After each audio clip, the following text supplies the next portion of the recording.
Ngayon, explain naman natin yung pangalawang special right triangle na 30-60-90 right triangle. Meron tayong tinatawag na shorter leg, longer leg, saka hypotenuse. Ang shorter leg ay opposite ng 30 degree, ang longer leg ay opposite ng 60 degree, at ang longest side yung hypotenuse. Sa 30-60-90 right triangle, ang length ng hypotenuse ay twice ng length ng shorter leg. Ibig sabihin, kung ang shorter leg natin ay equivalent sa 1, ang hypotenuse ay equivalent sa 2.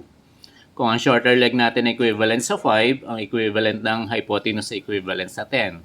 Tina-times 2 lang natin yung measure ng shorter leg.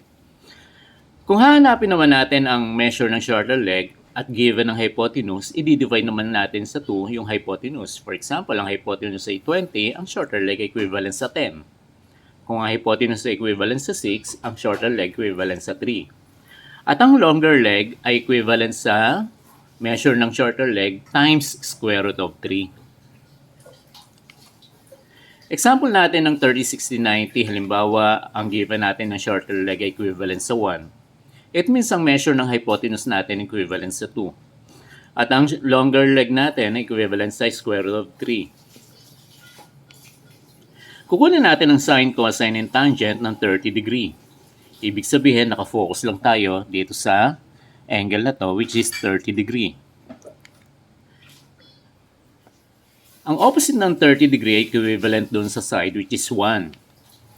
Ang adjacent naman sa kanya ay yung square root of 3 at ang hypotenuse ay yung 2.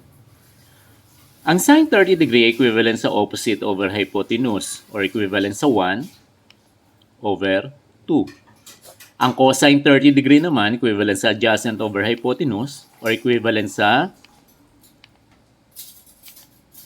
square root of 3 ang adjacent at ang cosine at ang hypotenuse equivalent sa 2. Cosine 30 equivalent sa square root of 3 over 2 at ang tangent equivalent sa opposite over adjacent or 1 over square root of 3. Ang reciprocal ng sine ay yung cosecant 30. It means yung 1 over 2 kapag na-reciprocal, magiging 2 over 1 or equivalent sa 2. Ang cosine 30 degree naman, ang reciprocal niya, yun yung secant 30 degree or equivalent sa 2 over square root of 3. At ang tangent 30 degree ay equivalent sa square root of 3 over 1 or simply square root of 3. Mapapansin nyo na merong mga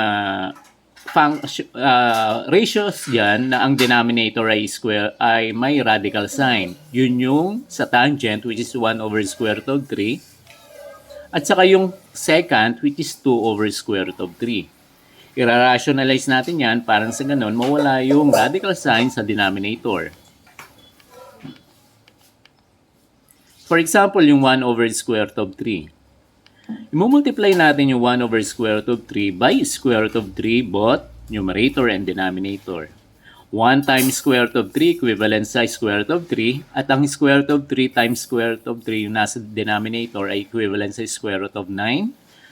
Kukunin natin ng square root of 9 is equivalent sa square root of 3.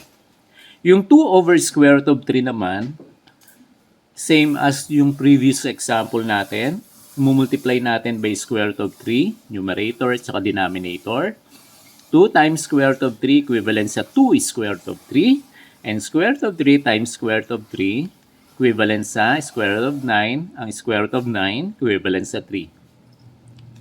Kaya yung given natin ngayon,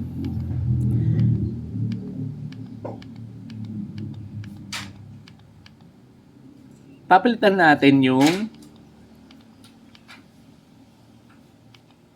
tangent 30 degree ng square root of 3 over 3 at saka yung secant 45 ng 2 square root of 3 over 3.